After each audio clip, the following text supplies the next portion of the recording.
다 함께 기도하심으로 새벽 예배를 시작하도록 하겠습니다. 하나님 아버지, 저희들 새롭게 하루를 시작합니다. 그리고 주의 전에 나와서 주님의 말씀과 기도로 우리가 하루를 시작할 수 있도록 이 은혜 베풀어 주심을 감사합니다.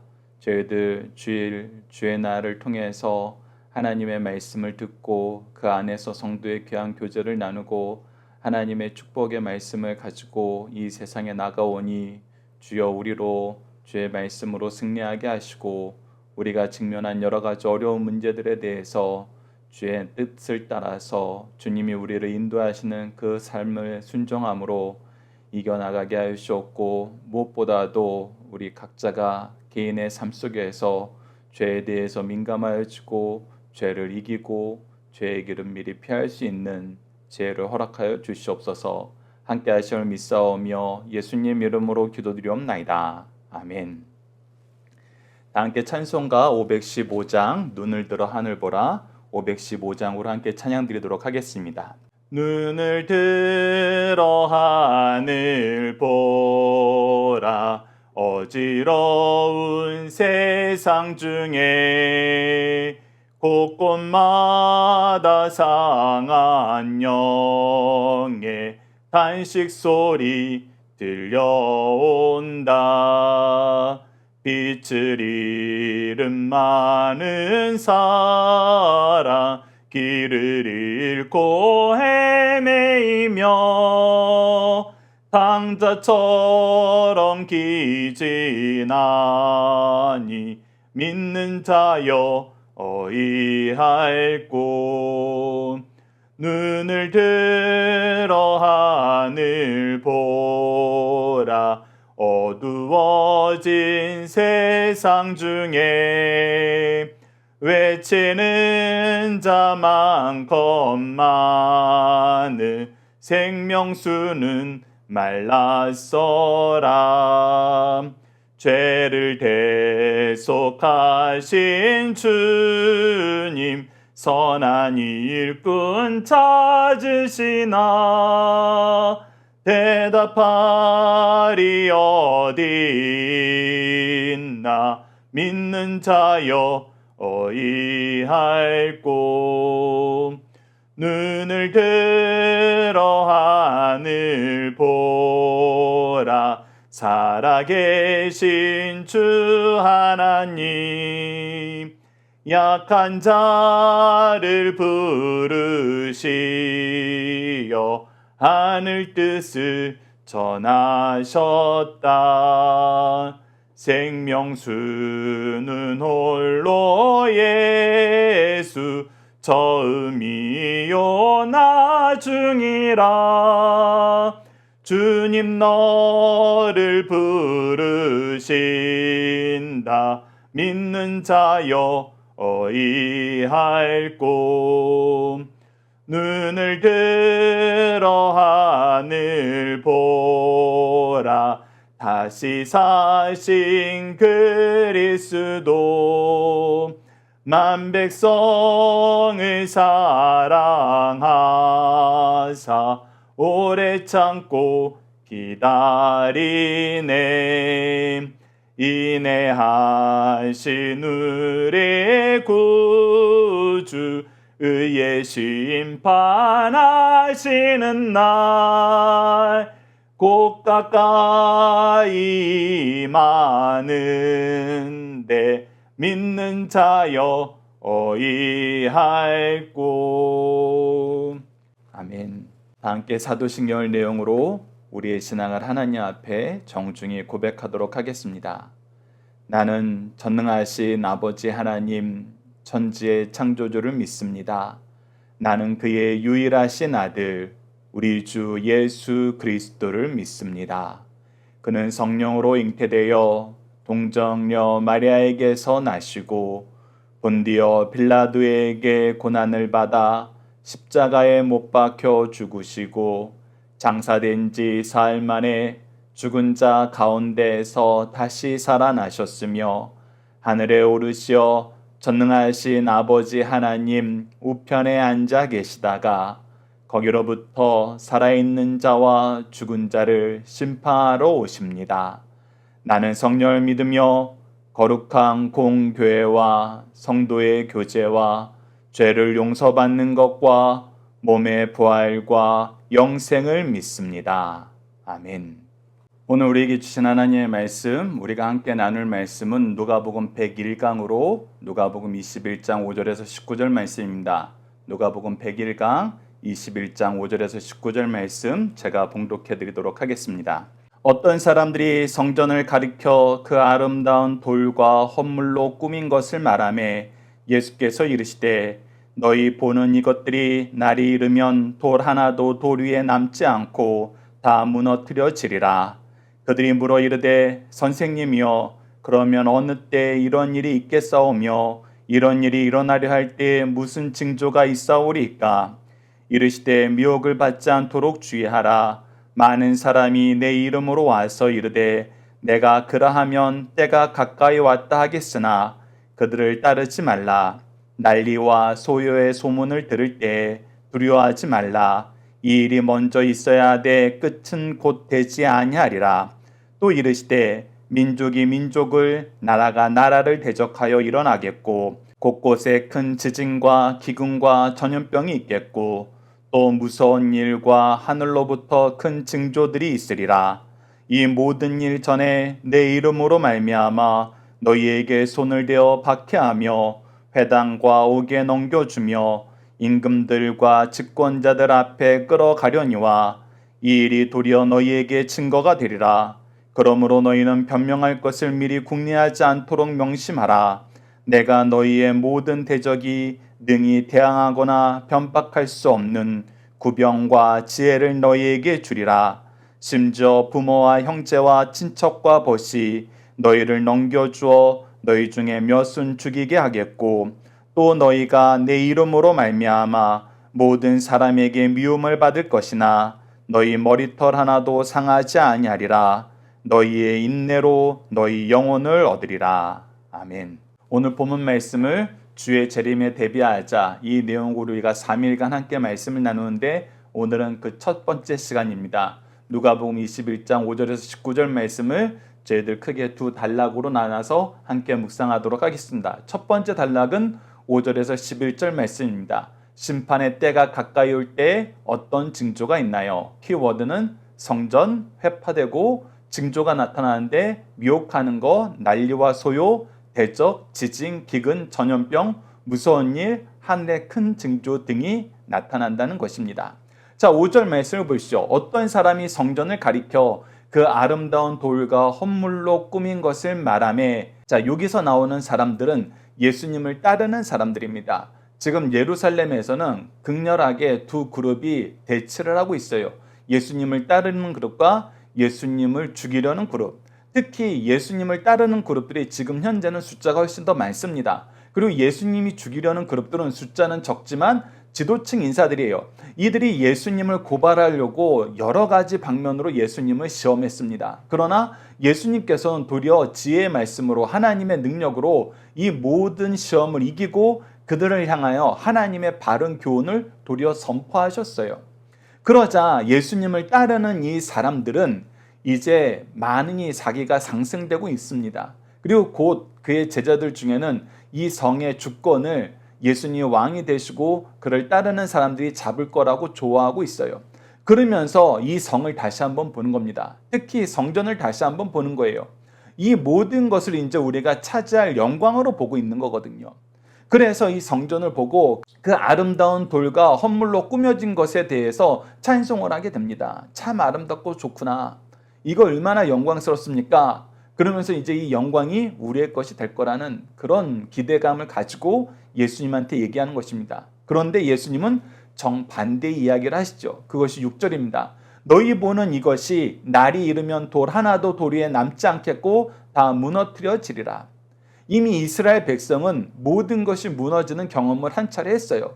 바로 바벨론에 의해서 예루살렘 성전이 회파되고 예루살렘 성이 다 무너졌었죠. 그런데 그런 일이 다시 있을 거라는 것입니다.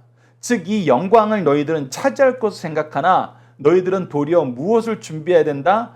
이곳에 그 어려운 때가 특히 바벨론에 의해서 무너졌을 때에도 하나님의 심판의 역사가 있었던 것입니다. 그렇기 때문에 하나님의 심판의 때가 옴을 너희들 주의해라. 그렇게 예수님께서는 미리 경고의 말씀을 주시는 것입니다. 영광을 찾는 사람들에게 오히려 어려울 때를 준비하라고 생각의 패러다임을 완전히 바꿔주시는 거예요.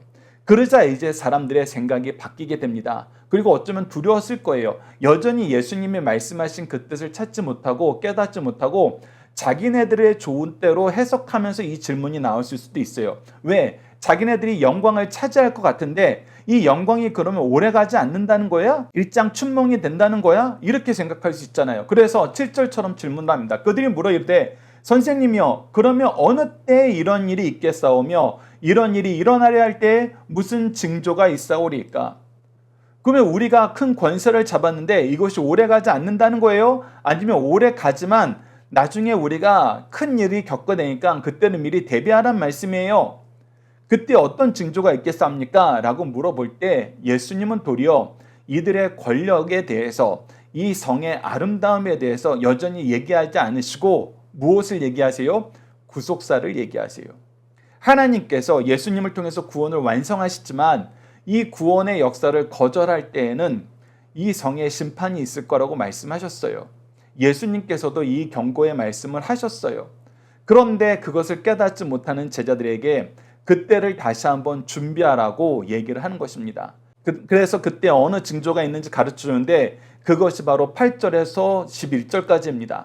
이르시되 미혹을 받지 않도록 주의하라. 많은 사람이 내 이름으로 와서 이르되 내가 그러하며 때가 가까이 왔다 하겠으나 그들을 따르지 말라. 자, 이제 여기서부터 예수님이 얘기하는 것과 이 예수님을 따르는 자들, 제자들이 원하는 것과 완전히 다른 이야기라는 걸 우리가 볼 수 있어요. 이들은 지금 현재 예수님께서 왕위를 잡을 것이라고 생각하고 있어요. 그래서 예수님께서는 이미 19장 11절에서 27절 말씀, 우리가 5월 15일 수요일 말씀을 통해 나눴던 것처럼 이 왕권을 받으러 가는 주인이 문화를 주고 일하라 하신 그 역사를 통해서 예수님이 왕권을 잡는 것은 지금이 아니라는 것을 말씀하셨는데도 이 제자들은 그런 관점에서 예수님의 말씀을 이해하지 못하고 지금 우리가 이 왕권을 잡게 됐는데 이것이 오래 가느냐 금방 끝나느냐에 포커스를 두고 있다는 것입니다. 그래서 오늘 본문 말씀에서 예수님이 분명히 얘기합니다. 내가 내 이름으로 오는 때가 있다는 거예요. 예수님께서 다시 오시는 그때가 있다는 거예요. 지금이 아니라 그때가 있는데 그때가 오기 전에 어떠한 자들이 있다? 자기가 예수 그리스도의 이름으로 온 사람이라고 재림 예수라고 얘기하는 사람들이 있게 된다.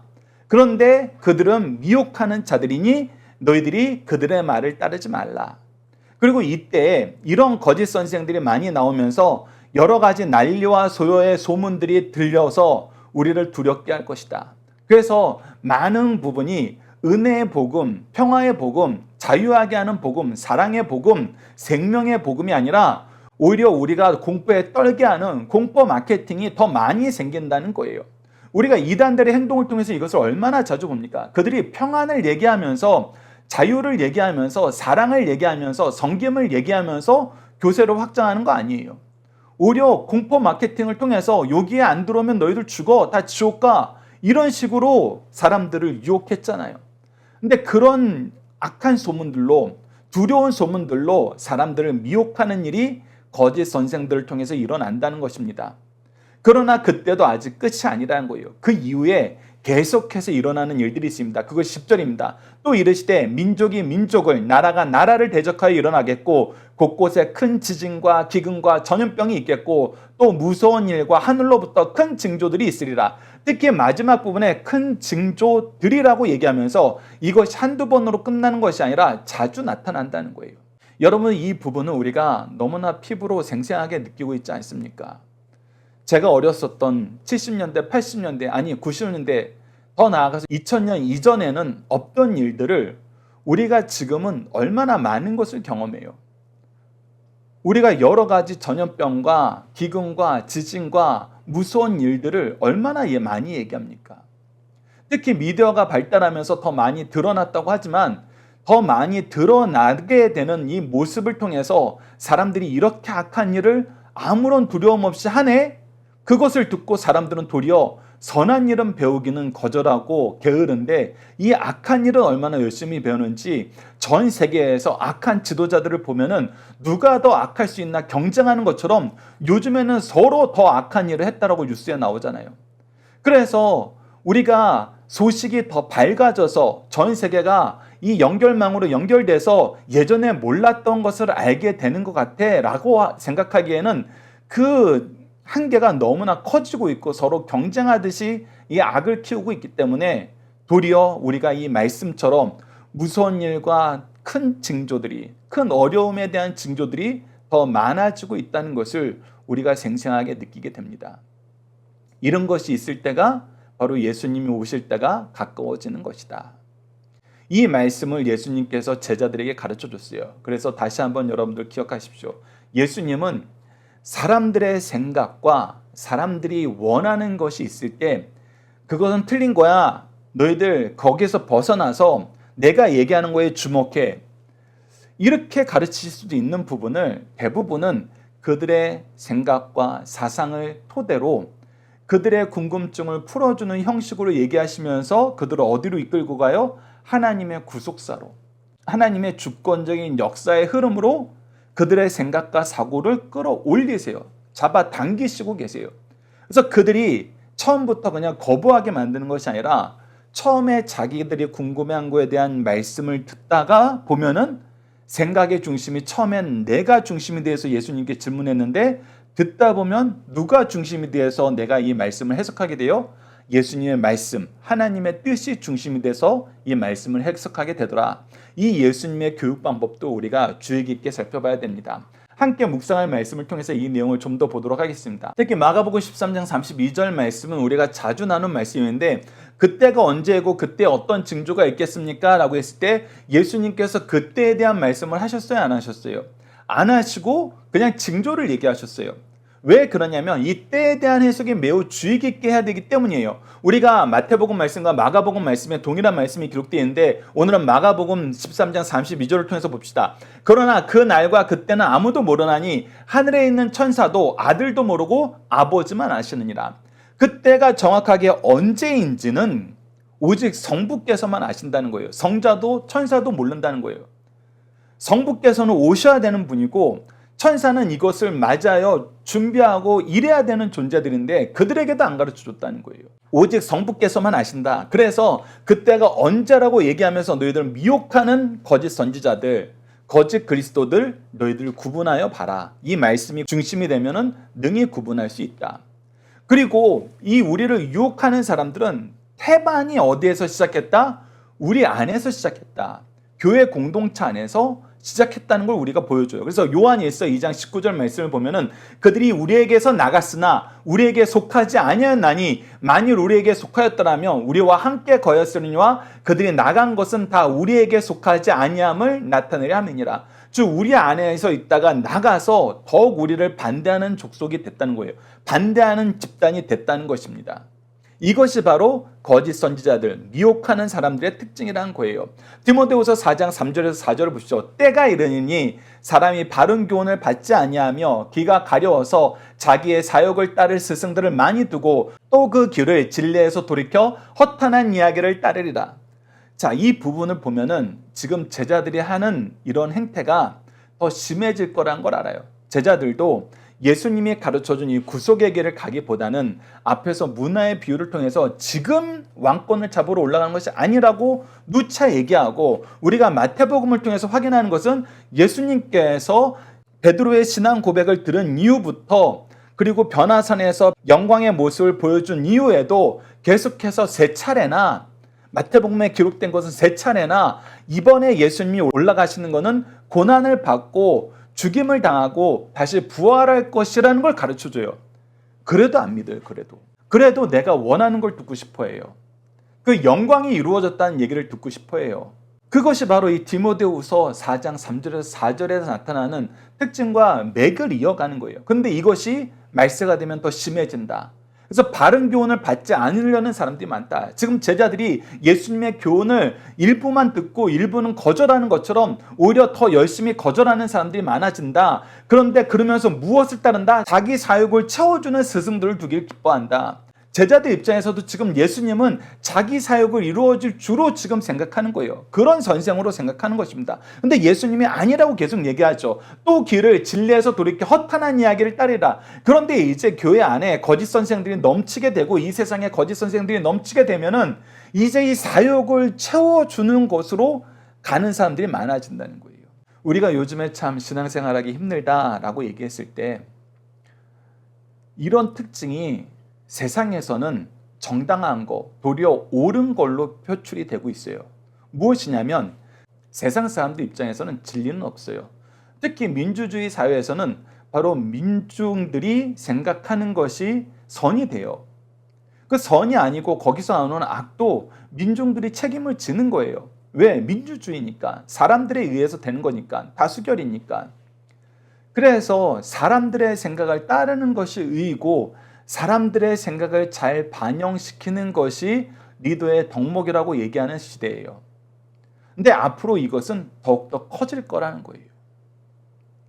그러나 교회는, 그리스도인들은 무엇을 따르는 거냐면 예수 그리스도의 복음이 진리라는 것을 따르는 거예요. 하나님의 말씀이 진리라는 걸 따르는 거예요. 그래서 예수 그리스도의 다시 오심이 확실하고 그분이 오셔서 선악간에 심판하신다는 것을 우리가 믿고 그때에는 생명의 부활과 심판의 부활로 모든 사람이 부활을 할 것이라는 걸 믿고 그날을 대비하면서 준비하면서 하나님의 영광을 바라보면서 사는 것이 바로 그리스도인이란 거예요. 그래서 우리는 세상 사람들하고 사는 방법이 다를 수밖에 없어요. 그리고 우리가 디모데후서 4장 3절에서 4절 말씀을 통해서 다시 한번 강조하면서 확인하는 것은 앞으로 이런 일들은 더 많아진다. 자기의 사욕을 채워주는 거짓 선생들을 따르려는 의지는 더욱 강해지고 그런 탐욕은 더욱더 커지고 이것이 옳다라고 주장하는 그런 태도는, 그런 문화는 더 뿌리 깊게 자리 잡을 것이다. 그래서 우리가 원하지 않는 예수 그리스도의 복음은 우리에게 필요한 것이 아니라 라고 얘기하는 것이 어쩌면은 지금 예루살렘 성전에서 이루어지는 것처럼 교회에서도 이루어질 수 있다. 그러니 너희들은 이때를 대비하여 깨어 있으라고 예수님이 이 말씀을 주신 거예요. 그래서 두 번째 단락 12절에서 19절 말씀도 봅시다. 심판 때가 오기 전에 성도들이 직면하게 될 상황은 무엇인가요? 키워드는 주의 이름으로 박해, 구병과 지혜, 가족, 벗, 넘겨줌, 죽음, 마음 상하지 않음이 나타납니다. 자, 12절 말씀을 봅시다. 계속해서 우리를 향한 예수 그리스도의 가르치심, 경고의 말씀을 또 격려의 말씀을 우리에게 주십니다. 이 모든 일 전에 이 난리가 나고 이 세상이 이전에 겪어보지 못한 어려움들이 생기는데 이 모든 일이 일어나기 전에, 즉 예수님께서 다시 오시는 이 최종적인 일 전에 이 모든 것이 일어나고 이 모든 일 중간중간에 어떤 일이 발생하느냐, 우리에게는 내 이름으로 말미암아 너희에게 손을 대어 박해하며 회당과 옥에 넘겨주며 임금들과 집권자들 앞에 끌려가려니와, 즉 우리가 예수 그리스도의 이름으로 말미암아 박해를 받는, 핍박을 받는 일이 생긴다는 거예요. 그런데 이 일이 생겼을 때 우리가 도리어 기뻐할 수 있는 이유는 무엇이냐면 13절입니다. 이 일이 도리어 너희에게 증거가 되라. 무슨 증거가 되는 거예요? 우리가 그리스도인이란 증거라는 거예요. 우리가 하나님의 백성이란 증거라는 거예요. 왜? 이 세상은 앞으로 더욱더 강하게 예수 그리스도의 주권을 인정하지 않을 거예요. 하나님 나라의 통치를 인정하지 않을 거예요. 예수 그리스도의 다시 오심을 싫어할 거예요. 문화 비유에서 사람들이 나는 이 사람 왕으로 원치 않습니다 라는 사람들이 많아질 거라는 거예요. 특히 그의 은혜를 받은 백성들 안에서도 이런 사람들이 생긴다는 거예요. 그런데 이런 사람들에게 우리가 동의하지 않으므로, 우리가 선을 행하고 사는데 그들과 동의하지 않았다는 이유로도 우리는 끌려감과 박해와 핍박을 당할 수 있다는 거예요. 그런데 이것이 도리어 우리에게 증거가 된다는 거예요. 무슨 증거? 하나님의 백성됨의 증거. 그래서 계속 말씀하십니다. 그러므로 너희는 변명할 것을 미리 궁리하지 않도록 명심하라. 내가 너희의 모든 대적이 능히 대항하거나 변박할 수 없는 구변과 지혜를 너희에게 주리라. 자, 우리가 핍박받는 건 많아요. 근데 우리가 핍박받았다고 해서 패배하느냐? 아니라는 거예요. 하나님께서 예수 그리스도의 승리를 우리에게 보여줬던 것처럼 예수 그리스도의 승리가 우리의 승리가 되도록 성령님을 통해서 우리를 지도하신다는 거, 인도하신다는 거, 힘을 더하신다는 거, 함께 하신다는 거, 반드시 이기게 하신다는 거, 우리가 이미 신약 성경을 통해서 얼마나 많이 경험했습니까? 얼마나 많은 신앙의 선조들이 이 역사를 우리에게 증거해 줬어요. 그래서 우리가 승리한다는 것입니다. 하나님이 우리를 보호하신다는 거예요. 그런데 심지어 어떤 일까지 생기느냐? 16절 보시죠. 심지어 부모와 형제와 친척과 벗이 너희를 넘겨주어 너희 중에 몇을 죽이게 하였고, 자 보십시오. 이스라엘 공동체는 하나님 나라의 백성이라고 그들이 모두 인정하고 서로 그 이름으로 하나 된 공동체예요. 말씀으로 하나 된 공동체였어요.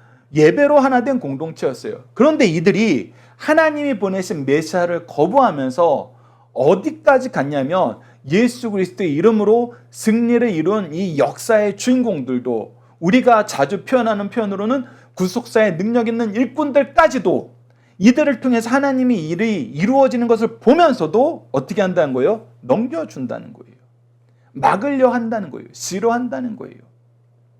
한 가정 안에서도 예수 그리스도의 복음을 같이 나누고 배우고 이 은혜를 누리고도 거절하는 사람이 생기고 배반하는 사람이 생긴다는 것입니다. 그래서 몇몇은 죽게 되는 일도 생긴다는 거예요. 그런데 이 16절 말씀과 좀 상반되는 말씀 같은 것이 17절 이후에 기록되어 있습니다.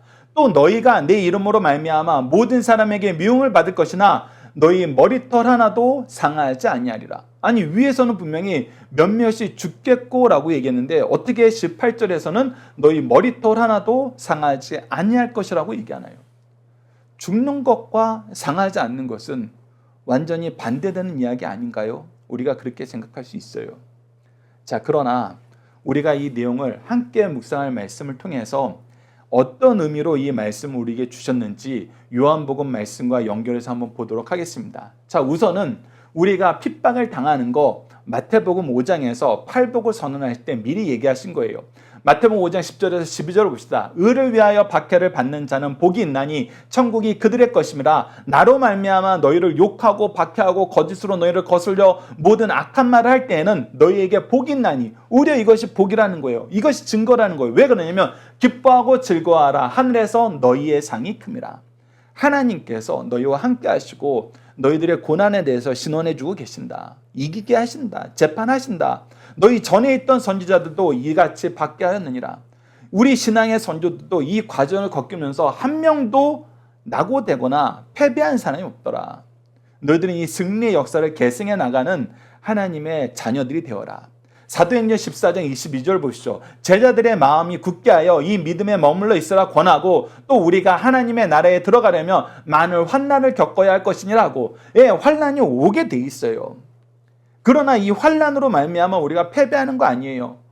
우리는 승리하고 이 승리의 영광을 가지고 우리는 하늘나라에 가게 된다는 것입니다. 디모데후서 3장 12절에서 또 이렇게 우리에게 계속해서 강조해주고 있습니다. 무릇 그리스도 예수 안에서 경건하게 살고자 하는 자는 박해를 받으리라.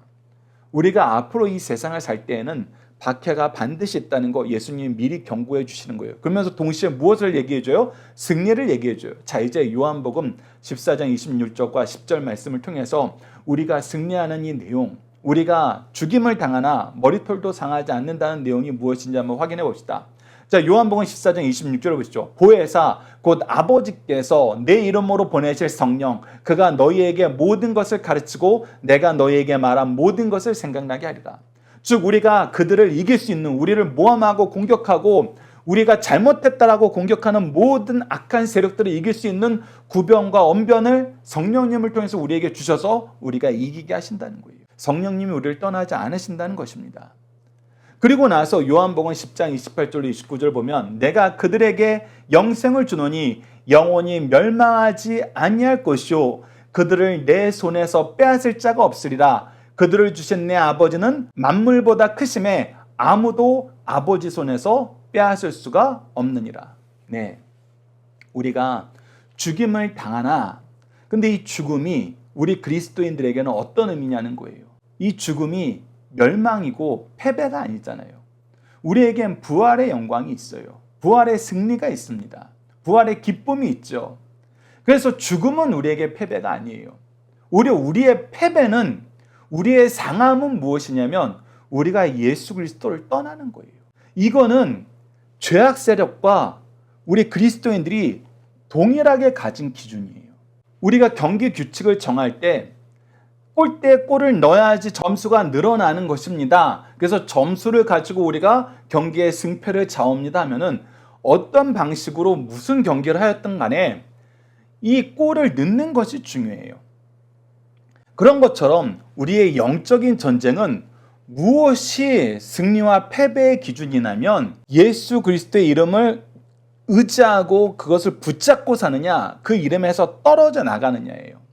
그 이름을 포기하고 버리느냐, 아니면 그 이름을 의지하고 기뻐하면서 사느냐, 그것이 기준이거든요. 그런데 죄악 세상이 이것을 뒤집을 아무런 힘이 없어요. 이미 예수 그리스도께서 이것으로 승리를 끝내놓으셨거든요. 그래서 우리를 교묘하게 유혹하는데 그게 승리와 패배가 아니라 네가 가난하게 살면 그건 너의 패배야.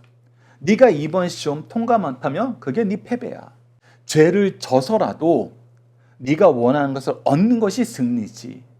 그러면서 죄를 용인하여도 내가 원하는 무엇인가를 얻으면 승리라고 계속 승리의 조건을 바꿀 수 있다라고 주장을 해요. 누가? 사탄의 세력들이. 그래서 그들이 교묘하게 우리를 유혹하는 거예요. 그렇기 때문에 우리가 죽는다는 것은 우리가 지는 거 아니에요. 우리가 상하는 거 아니에요. 도리어 우리가 믿음의 선조들 통해서 그들의 고백을 통해서 특히 사도 바울이 고백한 것을 통해서 우리가 확인하는 건 뭐예요? 나에게 있어서는 내가 빨리 그리스도 곁으로 가는 것이 나에게는 좋은 거예요. 그러나 주님께서 나에게 맡긴 사명, 그 영혼들을 위해서는 내가 이 땅에서 좀 더 고생하는 것이 그들에게 좋다면은 내가 주의 백성 된 사람으로서, 주의 은혜의 빚진 자로서 그 삶을 살겠다는 거예요. 그래서 죽음은 도리어 우리에겐 평안이에요. 안식이에요.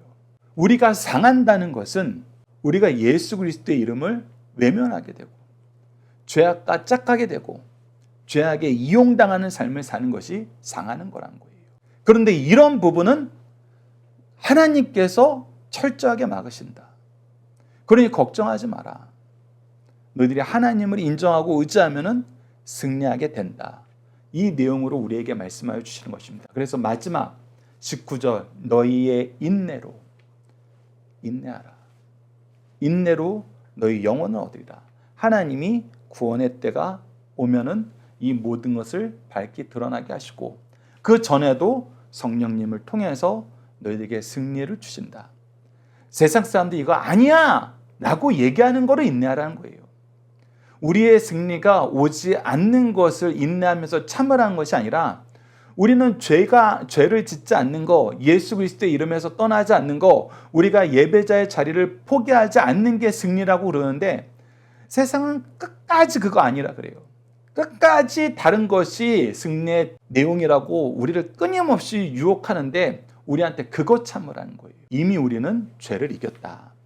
이 내용을 여러분들 기억해 주시기 바랍니다. 자, 중심 사상을 하나씩 확인하도록 하겠습니다. 주님은 예루살렘 성전의 회파와 인류 종말을 함께 묶어 말씀하시고 계십니다. 예루살렘 멸망이 주님의 예언대로 성취된다면 주님의 재림도 약속하신 예언대로 성취될 것이 확실함을 가르쳐주고 있습니다. 그러므로 자신의 종말과 함께 인류의 종말도 준비하면서 살 것을 가르쳐 주시는 말씀입니다. 두 번째는 말세에는 많은 미혹하는 영들이 영적 안일과 영적 신기함으로 우리를 유혹한다는 것입니다. 그때 성도들은 말씀에 굳게 서서 미혹받지 않도록 주의해야 된다는 것입니다. 성도들은 말씀을 대할 때마다 내 눈을 열어서 주의 율법에 놀라운 것을 보게 하소서라고 기도하면서 주의 예언의 말씀을 읽고 듣고 지키는 자가 복이 있다는 것을 깨닫고 실천해야 됩니다. 이 내용을 계시록 1장 3절에서는 선언하고 있습니다. 세 번째입니다. 그리스도로 말미암아 당하는 고난은 도리어 증거가 된다. 기뻐하자는 것입니다. 성도들이 말세를 사랑하면서 자기의 실수나 범죄 때문에 환난이나 핍박이 올 때에는 회개하고 지혜롭게 살아야 합니다. 그렇지 않고 복음, 신앙 때문에 오는 손해나 환난을 당하게 될 때는 그리스도인들이 당하는 당연한 코스임을 알고 기쁘게 감내할 것이요 우리의 영혼 구원에는 변화가 없음을 깨닫고 주의 재림을 준비하는 성도가 될 것을 간곡하게 부탁하시는 말씀입니다. 자녀들과 함께하는 기도 훈련 내용으로 함께 기도하도록 하겠습니다. 재림의 때를 미리 깨어서 준비하도록 도우시는 하나님, 미혹에 넘어가지 않도록 핍박에 좌절하지 않도록 미리 가르쳐 주시고 행할 바를 알려주시고 우리를 보호하시고 승리하게 하심을 믿게 하시니 감사합니다. 교회와 믿음의 가문을 통해서 귀한 은혜를 계승해야 하는데 우리가 자녀들을 말씀으로 기도로 교회의 평화로 이끌지 않고 세상 속의 방치함을 용서해 주소서. 주님이 제자들을 가르치신 것처럼 우리도 자녀들을 가르치고 보호하고 훈련시켜 능히 세상을 이기는 그리스도의 일꾼으로 양육할 수 있도록 도와주소서. 예수님 이름으로 기도드립니다. 아멘. 주기도문으로 예배를 마치겠습니다. 하늘에 계신 우리 아버지, 아버지의 이름을 거룩하게 하시며 아버지의 나라가 오게 하시며 아버지의 뜻이 하늘에서와 같이 땅에서도 이루어지게 하소서. 오늘 우리에게 일용할 양식을 주시고 우리가 우리에게 잘못한 사람을 용서하여 준 것 같이 우리 죄를 용서하여 주시고 우리를 시험에 빠지지 않게 하시고 악에서 구하소서. 나라와 권능과 영광이 영원히 아버지의 것입니다. 아멘. 각자 기도하는 시간 갖도록 하겠습니다.